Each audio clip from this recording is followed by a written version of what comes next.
is bigger, badder when it relates to martial arts, fighters and competitors, street fighters even, is bigger necessarily badder? I don't believe so. Now, I don't want to keep on sounding like I'm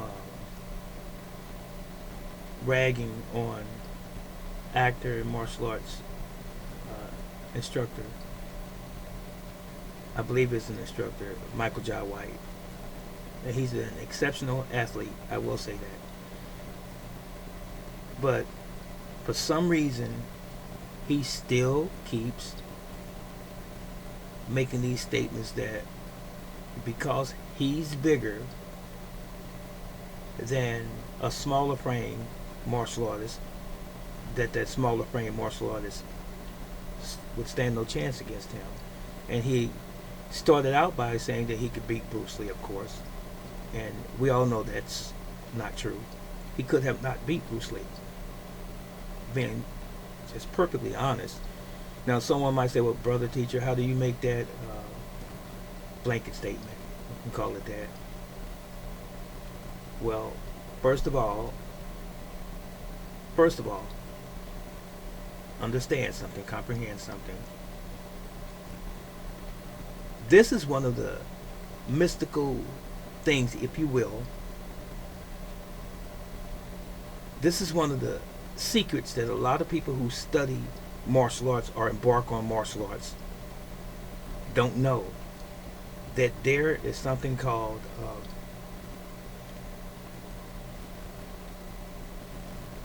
how should I put it? Ethics. I'll use that word. There's something called purpose, and there's something called character. And I put all of those three together. And these things, too, play a factor or factor in as to what the results of a fight would be. What type of purpose do you have when you engage into a conflict physically with someone else? What's your reason? Now, there was an old expression many years ago called referred to as right makes might. If you come into a battle or approach a battle with the wrong mindset, no matter what your size is, that's going to determine the outcome. And then there's another expression. It's not the size of the dog in a fight, but it's the fight in the dog. So, if you come incorrect, that's going to determine the outcome as well. I believe and I respect Michael Jai White's ability. I respect his acting ability. But I think he's a tad bit too arrogant for his own sake. And that arrogance puts him in a very precocious situation if he were to fight someone who had the right humility. Now, I've seen people say that he's a true martial artist and he's a very humble guy. I think sometimes people portray what you want them to see, or what they want you to see, that is, because they have a status, or because they are in the public's eye, or because they have thousands and thousands of followers, or even millions of followers, and they're in the public eye all of the time. They try to display a certain persona in front of the public to make you think that that's who they are. But sometimes who you are has a tendency to leak out. And people who are trained spiritually, from a spiritual standpoint, see through it. I'm not beating up on them. I'm just saying. I've seen numerous videos on Vlad TV with Michael Jai White and Vlad. And virtually everyone, I say virtually, everyone that I've seen, every interview that Vlad has had with him, he's sort of dissing different people, and he's speaking in roundabout ways of disrespecting those same people. Seagal was one. And I just recently saw a video where he said something to the effect that Isaiah Washington saved Steven Seagal from Michael Jai White beating him up on a set of a movie. All you have to do is, ladies and gentlemen, is watch mannerisms and really look at what the person is saying. Now, I know that there's some people who have their issues with Steven Seagal, but the way the conversation was going was that Michael Jai White would have walked over Steven Seagal, and Steven Seagal was afraid of him on the set, and he knew not to go there with Michael Jai White because he had been known and had a reputation for hurting people during fight scenes in movies and things like that. That arrogance of White came out if you listen closely to the video, and it's all about this self thing. Now, I wonder if Michael Jai White did not have all of the bulk, all of the giant muscles, would he talk the way he's talking? Or is that his armor, so to speak? I have seen numerous, above numerous, innumerable martial artists and masters who were small framed, like Bruce Lee, medium framed, who were very, very well conditioned, who would give Michael Jai White a run for his money. I think his claim to fame is not just simply his skill, and he is skillful, but it's not just simply his skill, but his claim to fame in his mind is the bulk, the muscles. You know, I'm a cute guy, handsome guy, and I've done some movies, a slew of movies, if you will, and women are attracted to me, and I have all of these muscles, and I can throw all of these powerful kicks, and I'm pretty agile for my height and my weight, over 200 pounds, 240, 50, whatever it is, somewhere around there. So, in some sense, I'm invincible. That's how he sees himself. And then he makes this statement about Jean-Claude Van Damme being beat up by a friend of his. This friend of his is, I think his name is Vic something. Zito. I think that's what it is. But Zito, I think, is the last name. But you can look it up in your leisure. But Van Damme didn't tell his part of the story. Now, Van Damme claimed that he was somewhere at a strip club and he had had too much to drink.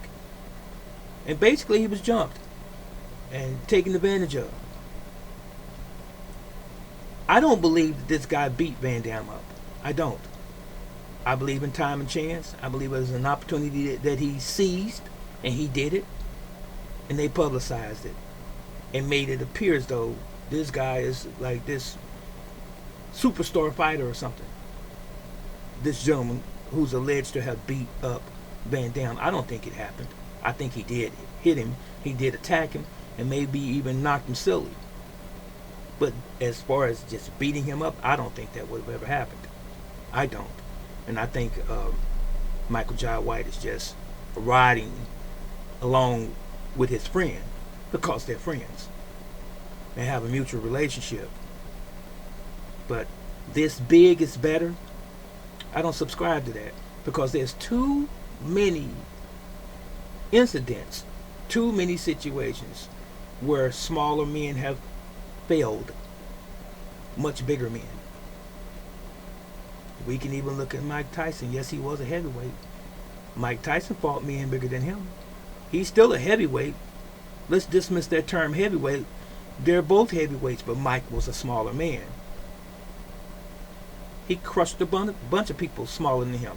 Look at Aaron Pryor, God rest his soul.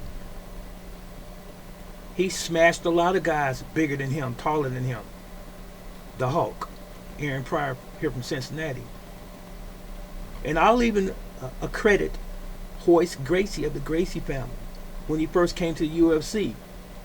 He's a tall guy, 6 foot plus, on a thin frame, not a muscular, not a bulky guy. He stood toe to toe with some big guys. Not Kimbo Slice, but I can't think of the guy's name, the one that brought the cross into the ring and so forth. I see him in my mind, but I'm not going to hold the time up here on this video. But you know who I'm talking about. But there are a lot of bigger guys that Hoist made light of. And he was a smaller guy. Height had nothing to do with it, but he was small framed, if you will. So you can't tell me that just because you're smaller and another guy is much bigger than you, that bigger guy is going to crush you. It could be anybody's fight, to be honest. It's the fight that's in the dog again, right? Not how big the dog is. It just depends. And we're talking about characters. We're talking about personalities. We're talking about what you believe in. When you step into that arena, that fight, be it on the street even. That's what determines ultimately whether or not someone is going to win a fight. It's not just solely based on this person being bigger than you. I have smashed in my career some guys much taller, way over 200 pounds, who I was sparring with many times. Fights too. And it had nothing to do with size. It had to do with my skill, or my skill set, and my mindset, if you will, for that matter. So, Mike, I'm not buying that bigger is better thing. I'm not. And you can keep touting that, but it's not true. There's plenty times that smaller men have downed bigger guys. And I mean much bigger guys. So that bigger is better thing, I don't follow it. And I see every time that Mr. White is on Vlad, and he's asked questions such as what would you have done if Will Smith had slapped you, and then he goes through these motions of arrogance, these motions of being cocky, like, well, you know, those types of things. It's like, just keep it simple, keep it plain. Well, sir, with all due respect, it will have not happened that way. Let's not over dramatize it to make you seem like you that much better than everybody else. I don't like that. That type of conversation and that type of insinuation that you are all of that, and you're trying to be very careful how you word it, as if you are some very great martial artist. He's a very good martial artist, Michael Jai White, that is. I will say that again. I'm not taking that away. I can't take that away because that's who he is. But he is not the greatest martial artist of our time. And he is not even in the top 10. I'm sorry. And back to the Bruce Lee thing again before I leave. He still keeps sliding it in there about Bruce Lee not being able to deal with somebody bigger than him. I totally disagree. That was it. And that was all. Bigger don't mean you better, Michael Jai White. It just don't. You can keep saying that. You can say it's my opinion. Okay, so be it. I rest on that stance. I'm out.